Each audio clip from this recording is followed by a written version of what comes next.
Hello friends, welcome my YouTube channel. तो दोस्तों, आज की इस वीडियो में हम इंडियन हिस्ट्री के 25 मोस्ट इंपॉर्टेंट क्वेश्चन देखेंगे जो आपके सभी आने वाले एग्जाम के लिए हेल्पफुल होंगे। तो इसलिए आप वीडियो पूरा एंड तक देखते रहिए। और देखिए, अगर आप हमारी वीडियो पहली बार देख रहे हैं तो चैनल को जरूर सब्सक्राइब करें, साथ ही बेल आइकन को ऑल पर प्रेस कर दें जिससे कि आपको आने वाली वीडियो का नोटिफिकेशन मिल सके। तो चलिए आज का वीडियो शुरू करते हैं।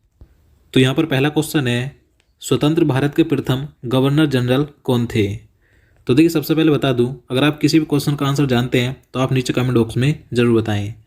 तो देखिए, स्वतंत्र भारत के प्रथम गवर्नर जनरल कौन थे? तो इसका आंसर क्या हो जाएगा? ऑप्शन ए हो जाएगा लॉर्ड माउंटबेटन। लॉर्ड माउंटबेटन स्वतंत्र भारत के प्रथम गवर्नर जनरल थे। अब देखिए, यहाँ से एक क्वेश्चन और पूछा जाता है कि स्वतंत्र भारत के प्रथम भारतीय गवर्नर जनरल कौन थे? अगर आपसे भारतीय गवर्नर जनरल पूछा जाए तो कौन थे? चक्रवर्ती राज गोपालाचारी थे। तो दोनों प्रकार से क्वेश्चन पूछा जाता है, तो आपको याद रखना है। बंगाल का स्थायी राजस्व समझौता किसके द्वारा शुरू किया गया था? तो देखिए, मोस्ट इंपॉर्टेंट क्वेश्चन है, यहाँ से कई बार क्वेश्चन एग्जाम में पूछा जाता है। तो इसका आंसर ऑप्शन बी हो जाएगा लॉर्ड कॉर्नवालिस ने। अब देखिए, मैं आपको इसके बारे में बता दूं, जो बंगाल का स्थायी राजस्व समझौता है, जिसे कि स्थायी बंदोबस्त कहा जाता है, तो यह ईस्ट इंडिया कंपनी और बंगाल के जमींदारों के बीच कर वसूलने से संबंधित एक स्थायी व्यवस्था हेतु सहमति समझौता था, जिसे लॉर्ड कॉर्नवालिस द्वारा 22 मार्च 1793 को लागू किया गया था। तो याद रखना है कि जो बंगाल का स्थायी बंदोबस्त था, किसने लागू किया था? लॉर्ड कॉर्नवालिस ने लागू किया था 22 मार्च 1793 को। चलिए अगला क्वेश्चन देखते हैं। पाटलिपुत्र शहर की स्थापना किसने की थी? तो देखिए, पाटलिपुत्र शहर की स्थापना किसने की थी? तो ये की थी उदयीन ने। तो इसका आंसर ऑप्शन डी हो जाएगा। अब देखिए, जो पाटलिपुत्र है, तो आप सभी जानते हैं, जो बिहार की राजधानी पटना है, तो इसका पटना का पुराना नाम क्या था? तो पाटलिपुत्र था। देखिए, पाटलिपुत्र नगर की स्थापना सम्राट अजात शत्रु के उत्तराधिकारी उदयीन ने अपनी राजधानी को राजगृह से पाटलिपुत्र स्थानांतरित करने के लिए की थी। याद रखना है। चलिए नेक्स्ट क्वेश्चन है, लोधी वंश का संस्थापक कौन था? तो देखिए, लोधी वंश का संस्थापक था बहलोल लोधी। तो इसका आंसर हो जाएगा ऑप्शन ए। लोधी वंश दिल्ली सल्तनत का आखिरी वंश था, जिसकी स्थापना 1451 में बहलोल लोधी ने की थी। लोधी वंश 1451 से 1526 ईस्वी तक चला था। और इसके बाद कौन सा वंश आया था? तो मुगल वंश आया था। चलिए नेक्स्ट क्वेश्चन है, क्वेश्चन नंबर 5 है, हरिसेन जो प्रसिद्ध प्रयाग प्रशस्ति का लेखक था, वह किस गुप्त शासक के दरबार में था? तो इसका आंसर हो जाएगा ऑप्शन ए, समुद्रगुप्त के दरबार में। तो देखिए, सबसे पहले आपको मालूम होना चाहिए, जो प्रसिद्ध प्रयाग प्रशस्ति है, इसके लेखक कौन है? तो हरिसेन है। और हरिसेन ये किसके दरबार में कवि थे? तो समुद्रगुप्त के दरबार में ये कवि थे। याद रखना है। नेक्स्ट क्वेश्चन है, बाणभट्ट किस सम्राट के राज दरबारी कवि थे? तो इसका आंसर ऑप्शन सी हो जाएगा हर्षवर्धन के। तो देखिए, जो बाणभट्ट थे, ये हर्षवर्धन के राज दरबारी कवि थे।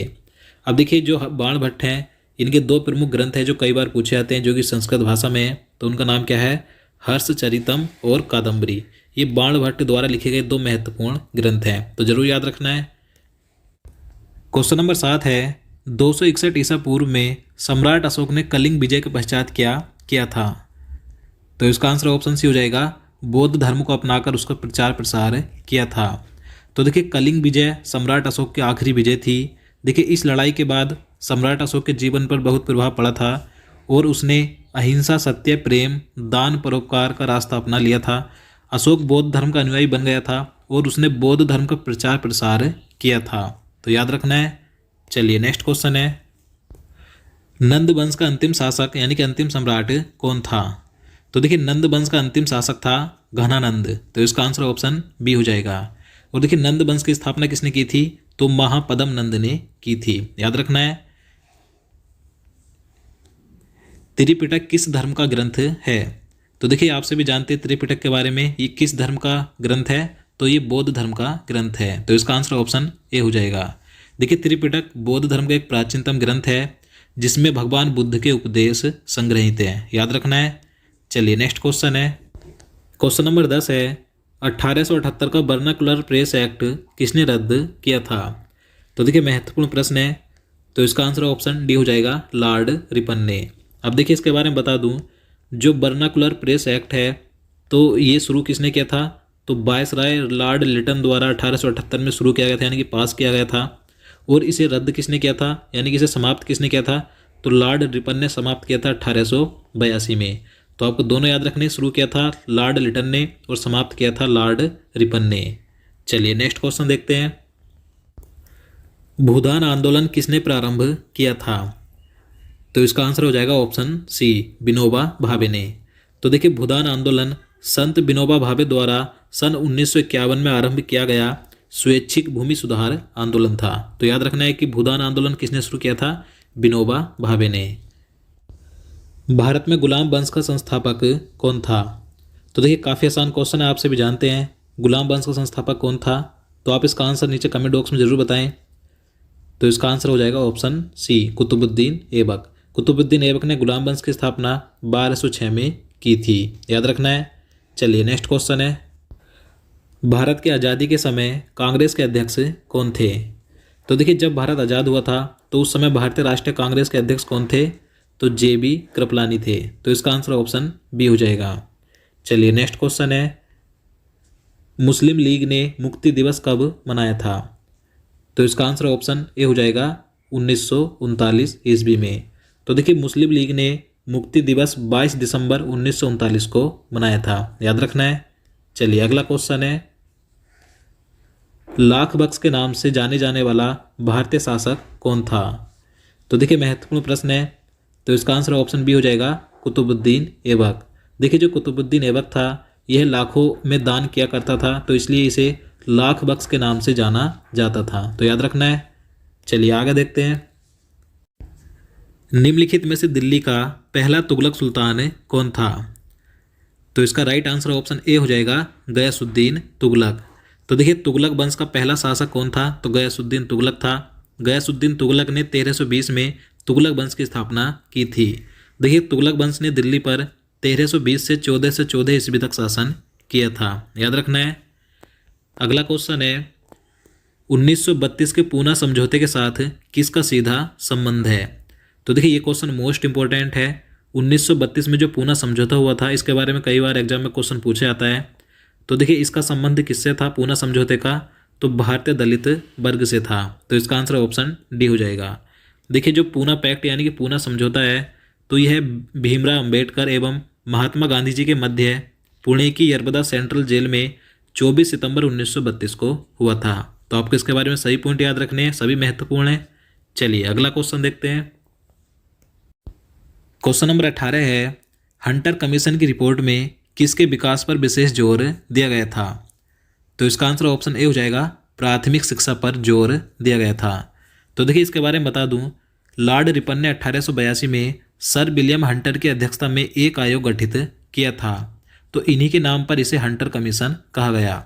तो इस हंटर कमीशन में किसके विकास पर जोर दिया गया था, तो प्राथमिक शिक्षा के विकास पर जोर दिया गया था, तो याद रखना है। चलिए नेक्स्ट क्वेश्चन है।